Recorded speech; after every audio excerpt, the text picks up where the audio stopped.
Tonight, the struggle to post and verify a 1 billion cedi bill bond slapped on Men's Gold CEO who may just spend another weekend behind bars, although granted bail by a high court. Meanwhile, his handlers say they will pay customers once the $39 million owed them by the Dubai company Horizon Royal Diamond hits their account. The court has ordered, say, Horizon people should pay the $39 million. So what it means is that immediately that money hits the account, the promise we've made to our customers, we will fulfill it to the latter. Customers have been demanding from the state an immediate termination of the ongoing criminal trial. Not being so good, he has been granted bail and know for sure we will get our money. The government suspend the criminal prosecution and rather concentrate on how payments can be made to customers.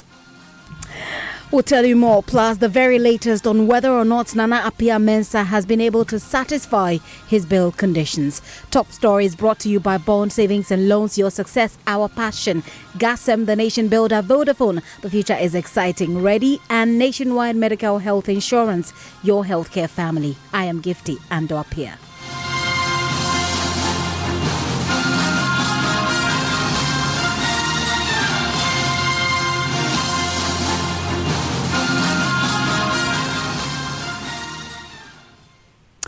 Joy News is learning embattled chief executive of the defunct gold dealership firm Men's Gold, Nana Appiah-Mensah, is struggling to meet the 1 billion cedi bail bond. With official working hours closed, he is likely to spend the weekend behind bars. More on that shortly, but the firm is assuring it will shortly commence payment of customers' locked-up funds. This assurance comes in the wake of a bill granted the CEO, Nana Appiah-Mensah, by an Accra Circuit Court to the tune of 1 billion cedis. Customers of the gold dealership thronged the courts to pile pressure on the state to drop the charges against the man popularly called Nam1. Listen. Nam1 has been granted bail with some sureties, as we are all aware. And by this, we are calling upon the government to still stand by our request that we made on the 17th of July 2019. That they should set up the joint committee which comprise Men's Gold management, leadership of the coalition or our representative, government and parliament. And we believe that at that committee, Nam1 and all the Men's Gold management members and the directors will be there to show us where our investments are, what is the amount in his account or Men's Gold accounts, the value of the total asset. And we believe that when that conversation go on, we'll be able to come up with the payment plan that will lead to the final payment of the customers. And by this, we are also saying that government should assist Nana Appiah-Mensah and Men's Gold management to retrieve the money from Dubai, then any other place that Men's Gold has money. Because at the end of the day, all this money is going to inure to the benefit of the customers. So government, having the state apparatus, should be able to assist Men's Gold and its management to retrieve all those monies. Then we are also saying that for now, it's our opinion that government suspend the criminal prosecution and rather concentrate on how payments can be made to the customers. Because like we said in our press statement, if the government is for the people and the government is by the people, this is the time that you should stand by the people by heeding to our request for the setting up of the joint committee and the suspension of the criminal prosecution. So this is our plea this morning, and we are most grateful for the media for being on our side. Our court correspondent Joseph Akable observed court proceedings this morning. He joins me in the studio with more. Joseph, let's start by understanding the state's case against Nana Appiah-Mensah. As it was stated to him, we understand for the very first time. So a number of charges includes money laundering, defrauding by false pretenses, and also the bit about unlawful taking of deposits, among others. And the police say that they commenced investigations 9 months ago into the activities of Nana Appiah-Mensah and his companies. They later found out that he and his wife and sister, who are also directors and secretaries of some of the companies, had absconded, and their offices and residence were found locked up. A warrant of arrest was issued for their arrest. They say that on 11th July 2019, he arrived at the Kotoka International Airport and was arrested by the police. It goes on to say that Nana Piamensa was subsequently remanded into police custody to assist investigations. They say that investigations so far disclosed that the two of his companies, that is Men's Gold and Brew Marketing, were incorporated under the Companies Act. The principal activities dealt with gold and diamond mining, dealers in gold and other precious minerals. It says that subsequently in August 2016, the company obtained license from the government of Ghana to purchase and export gold from any person holding a small-scale mining license. However, per the terms and conditions of the license, they were required to appoint a gold buying agent to purchase gold on its behalf from small-scale miners. It goes on to say that the appointment of this agent led to the formation of Men's Gold. Investigations further revealed that Men's Gold, through its incorporation, was allowed to purchase and sell gold among others, but they subsequently proceeded to be taking deposits on the public, promising to give them interest of 10% monthly.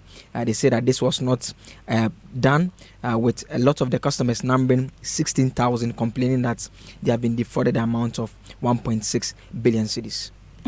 So these are the facts of the matter, and this is the premise upon which the state builds its case. But then we are told that it was read to him for the very first time. Yes, he actually pleaded not guilty to the charges that were leveled against him. When the issue of bail came up, his lawyers had some concerns about the fact that the state prosecutors had said that he absconded. They say he did not abscond. He left the country on a business trip. He was subsequently reported to the police by his business associates that he had defrauded them. He was vindicated as the case against him had him acquitted and discharged. Then he returned to Ghana, they say, on his own terms, and made himself available to the police once he came in. And so they rejected the claim that he had absconded. And they were making this case again to seek bail for him. They Finally, say that bail was at any point when he's required, he's going to show up. And so they asked that reasonable conditions should be fixed. And that was granted by the courts. But the sum that was fixed to the tune of 1 billion cedis, 5 sureties, 3 to be justified. And so that is it in terms of the bail and its conditions. Well, we'll be talking about whether or not he's been able to meet the bail conditions. But let's speak to Fred Forson, who is PRO for the Coalition of Men's Gold Customers. Mr. Forson? Hi. Well, Amanda, hang on. I'm coming to you. We'll try and reach Mr. Forson, who speaks for the Coalition of Men's Gold Customers. But Amanda Clinton is perhaps at this point quite known as far as this case is concerned. She's a legal practitioner representing some of the Men's Gold customers. Amanda, are you satisfied with all that has transpired since Nana Piamensa returned? Yes, I am happy with the news that has transpired. Well, you had some expectations that, well, as the conversations are ongoing, at least some money, some payment plan would have emerged by now, but that hasn't happened. Yes, because I think Men's Gold's position is that the CEO is the only person who can negotiate. Although ordinarily we would expect, that different people's legal teams in Ghana, Dubai, etc., would be able to structure a deal, particularly when it's to do with enforcement of judgment. But Men's Gold has always maintained the position that the CEO is the only one who can structure this deal. So should he meet these bail terms in terms of what has been set, then he would be hopefully, free to do so, and perhaps can give the customers their money back. Do you agree with the calls for the criminal trial to be truncated? These calls are coming from the customers of Men's Gold, some of whom you represent. Well, I think there is some concern that perhaps, what they really care about, and what I really care about as a civil lawyer, is the money. Do you see what I mean? So one of the ways of finding out where the money is to do a trace internationally in case they were able to take some assets out. And government is in the position to work diplomatically with countries like the UK, South Africa, etc., to try and do that trace. So I think government could perhaps look a bit more active by trying to trace and retrieve assets.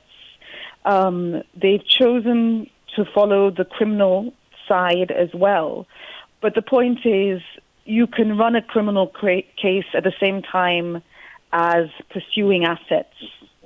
So perhaps, I would, definitely recommend that the government does that, because people care more about their money than they do, NAM1 facing criminal trial. And speaking about the money, before you go, Amanda, they're saying that the Men's Gold company is saying that there's some $39 million owed by the Dubai company Horizon Royal Diamond, and they've been to court and were told that the court has ordered that this money be paid back to Men's Gold. They believe that once this money hits their accounts, they will be able to pay back the locked up funds to the customers. Yes, but again, nobody's had sight of this judgment, and we've all asked for it. Do you see what I mean? So it's like, where's the judgment? Where's the case reference number? And if it's enforcement of judgment that takes time sometimes or often, you could appease the customers by saying, well, look, this is the judgment and these things take time, and everybody would understand. But nobody has had sight of this judgment. So it would be quite helpful if just to win a bit of confidence. Have you pursued it yourself as legal representative for some of these customers? Have you pursued some of these facts and some of these documents? Of course, we have. But Dubai is a kingdom, so information isn't as freely available. So that's why we really wanted Men's Gold. I spoke to their PRO to just give us a copy of the judgment, so we can at least try and start having a trace. But that wasn't done. Okay. Well, we'll try and raise the PR and find out if we can get him to answer these questions for us. But Amanda, thank you very much. Just quickly before you go, find out what's the way forward for those that you represent in the scheme of affairs. Yes, as always, I would always recommend, that people go to court and get us a judgment in terms of pursue the matter in the civil courts, which is what we've done and which is what we've all, our position has always been. Should more money come into the system, then we can just use our judgments to enforce, enforce the judgments basically. Right. But ultimately, Men's Gold is trying to create a narrative. Free him, and he's the only one who can get the money. If that's the case, we just really hope that, he can make some monies available for the customers. Well, let's see how it goes. Amanda Clinton. Amanda, thank you very much for your time. Amanda is legal practitioner, private legal practitioner representing some Men's Gold customers. Joseph is still here with me in the studio. So, Joseph, let's talk about what the reps of the company Men's Gold themselves have been telling you. Nia Ama Matifio, who is the public relations officer, says once they satisfy the bail conditions, they'll be pursuing the $39 million, hoping that they can repay their clients. We can listen to them. Since this issue started, we remain focused, and we made commitment to our customers that definitely we'll pay them their principal. And today, your court to cry, raising the same issue. Said the reason why CEO no called Dubai was to go and change that $39 million. And God being so good, no called Dubai no or Kunim, and the court has ordered say Horizon people should pay the $39 million. So what it means is that immediately that money hits the account, the promise we've made to our customers, we will fulfill it to the latter. So this bill is the first step. Say best solve that problem now. What it means that now, the boss then we'll put together structures, put together plans how we can pay our customers back. So very soon, the payment structure or the payment plan will definitely come out, and then we'll start paying our customers. We are waiting for the execution of that judgment, so we can't give timelines for now. And last time, Mekacha said that particular ruling, I haven't gotten the copy yet because of there are a lot of things say until we have not really bet our mind to the ruling. But it's a bill. We are going back again, sit down with the Dubai lawyers as well, look at the execution of the judgment. When we can get those the $39 million, and the then we can be in a position to say that payment will start next week or that week. So that is a PRO for Men's Gold. They're speaking to you earlier. What do we know as far as meeting NAM1's bill conditions is concerned, Hasi? Our sources at the police say that it's practically impossible for this to be done today because even if the documents relating to the property's worth, that amount is submitted, they'll still have to go through evaluation process, and that is not likely to be done today. Okay, well, let's get an understanding of what this, how this process goes. Since, as Joseph's sources are saying, it's a very difficult road to travel. We do have on the line Martin Kpebu. He's a legal practitioner, private legal practitioner. Mr. Kpebu, thank you for your time this evening here on Top Story. What are the processes once an individual is admitted to bail? In this case, we're looking at 1 billion cedis with 5 sureties, 3 to be justified. Okay. Yeah, so basically, the order for bail is drawn up so that those who are going to be charged with executing it will be properly directed. You see, in court, the judge reads out his ruling. So that ruling or the order is drawn out so that these things that you've read out, even though the Joseph was in court and heard them, we need to have it properly drawn out and then signed by the judge and the registrar. Then based upon it, you use it like you take each item that you fulfilled. So these 3 persons you've mentioned, 3 to be justified. It means that the other 2 will not be justified. So all the conditions, when you have the order properly drawn out, you then can tick as you fulfill each condition. Now, so when you say 3 to be justified, what it simply means is that those persons will have to provide security. So in simple terms, like a secured loan. When you have a secured loan, it means that there is a collateral. Good. So those 3 persons will have to, normally we take landed property, but it's not restricted to landed property. If you can provide a guarantee from a bank, it's also accepted. And in very limited circumstances, cars too are sometimes accepted. So all these will be provided. And then also, because this one is such a huge sum, it naturally will come with evaluation. You say you value the various properties that would be offered for the bail. That way, the court will, the registrar will be satisfied that the bail conditions have been met. Because you see, how do you check that the properties are worth 1 billion? The best way is to have evaluation of each property that is brought. But let's say if it were a bank guarantee, that one naturally you will not require a bank evaluation of a bank guarantee.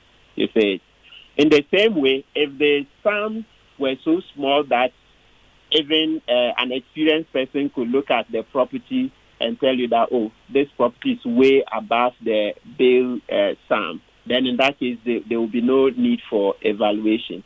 But in this particular instance, they will have to do the evaluation in order to be sure. And most especially, considering the national profile of this case, nobody wants to take any risk that may boomerang in his face.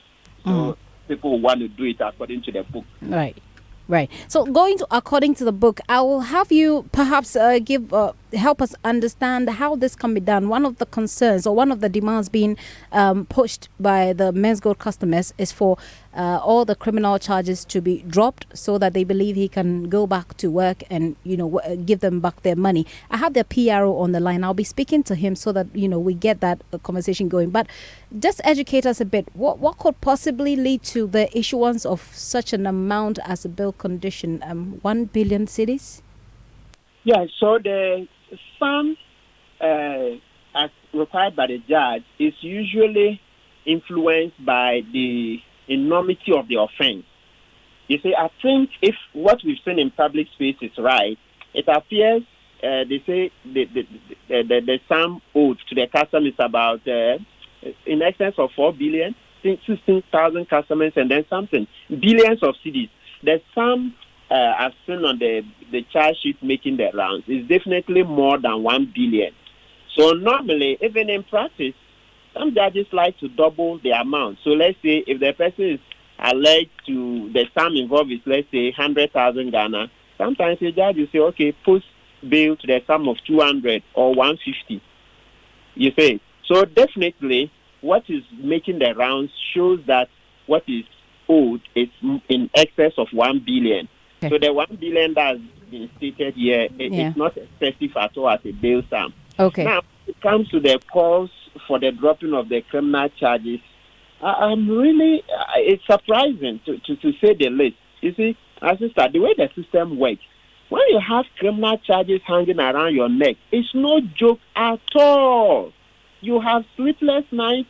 It will distress you, to cause you so much discomfort that usually there is such a huge incentive to solve the case. That is to say, pay off the customers, because if it succeeds in paying off the customers, the criminal charges can be withdrawn. But as long as the customers have not been paid, then there is every incentive to pursue the criminal charges rigorously. But in this case, Mr. Akpebu, it's the same customers who are owed, who are demanding that the criminal charges be dropped. And just hang on for me. Let me bring in Fred Forson, who speaks for the Coalition of Men's Gold Customers. Mr. Forson. Yes. I'm just speaking to a lawyer who says that to have a criminal charge against you is no joke at all. But here you are, being the customers who are owed, calling for the charges, the criminal charges, to be dropped. Yes.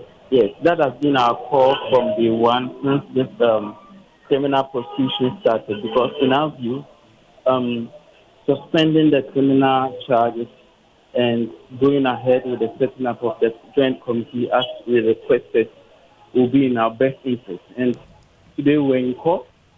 We had the bill conditions. And so if I get you right, sorry to interrupt, if I get you right, you are not asking for the charges to be dropped. You want them suspended so he can work at paying you, and then the before the criminal charges or the criminal procedure begins. Is that what you want? Yeah, that's our immediate interest. That's our immediate interest, because for the charges, that's another ball game altogether. But for now, our interest is for the suspension of the criminal proceedings, then the setting up of the joint committee as requested. But he's been granted bail once he is able to satisfy the conditions, 1 billion cedis, 5 sureties. Once he's able to satisfy that, he gets to go on bail. That should be enough, no? Sure. So, but we still have some engagement to do. We have a discussion to do with the Attorney General, and we will book that appointment. So we are yet to do and put our petition. Even though we have already petitioned her for the suspension of the criminal charges, but we are yet to do the further discussion. Interesting. Let's wrap up this conversation. Mr. Akpebu, let me come to you on this. And he's saying that they are looking to engage the Attorney General. From what he's saying, it looks like an engagement has already begun. Is this even possible? Is this allowed in any part of our laws? To be candid, the person who can engage the Attorney General in this regard would normally, if we're going strictly by the book, it would be the complainant.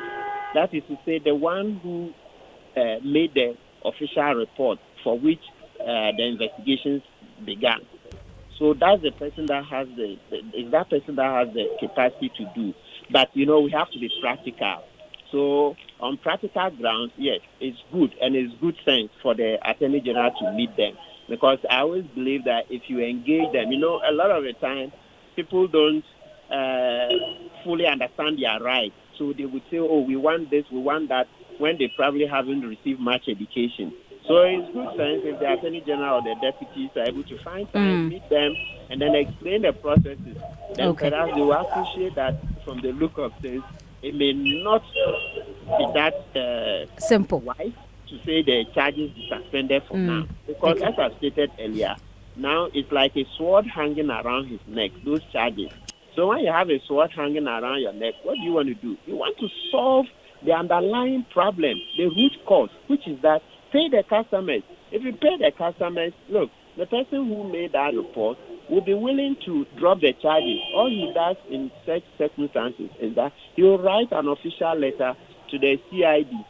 And then under it's in court, once the case is in court now, they will write it to the court. And then, though in theory, in law, the case belongs to the Republic, but when the complainant, that's the person who initiated this complaint, okay, so that then one is being prosecuted now. Okay, Mr. Kpebu, thank you very much for your time this evening here on Top Story. Martin Kpebu there, he's a private legal practitioner. And Fred Forsen, I'm sure that you've heard the advice. As your engagement with the Attorney General goes on, you will certainly be exposed to certain things that may help you decide finally what to do. Thank you as well for your time. Joseph, you're still here. When next do they go to court? August 12th, that is the next date for court hearing. Thank you very much. Top Story is brought to you by Bond Savings and Loans. Your success, our passion. GASM, the nation builder. Vodafone, the future is exciting. Ready? A nationwide medical health insurance, your healthcare family. My name is Gifty, and Pierre Evans Mensah is standing by with Ghana Connect, and we're connecting about media freedom here on the show.